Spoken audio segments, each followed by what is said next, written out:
வணக்கம். அகம் ஹோமியோபதி கிளினிக்ல இருந்து நான் டாக்டர் அனந்த சிவசேரன். இன்னைக்கு கேஸ்ட்ரைட்டிஸ் பத்தி தான் நான் பேச போறேன். கேஸ்ட்ரைட்டிஸ் ரொம்ப நிறைய மக்களுக்கு கேஸ்ட்ரைட்டிஸ் உண்டு.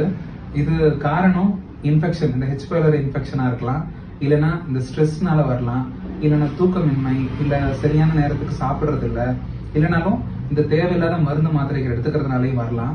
சோ இது வந்தா எப்படி தெரிஞ்சுக்கிறதுனா, முக்கியமா வயிறு எரிச்சல், இல்லைன்னா வயிறு உப்பசம், சாப்பிட்ட உடனே பெருசா காத்து பிடிச்ச மாதிரி ஆயிடுறது, இல்லைன்னா கேஸ் நிறைய போறது, சாப்பிட்ட உடனே மோஷன் போகணும்னு நினைக்கிறது, இந்த மாதிரி நிறைய சிம்டம்ஸ் வச்சு நம்ம கேஸ்ட்ரைட்டிஸ் தெரிஞ்சுக்கலாம்.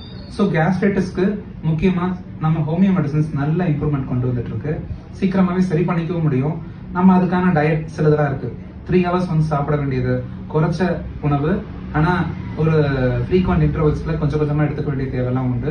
இதுக்கு சில ஃபுட் எடுத்துக்கணும், எடுத்துக்க கூடாதுன்னா உண்டு.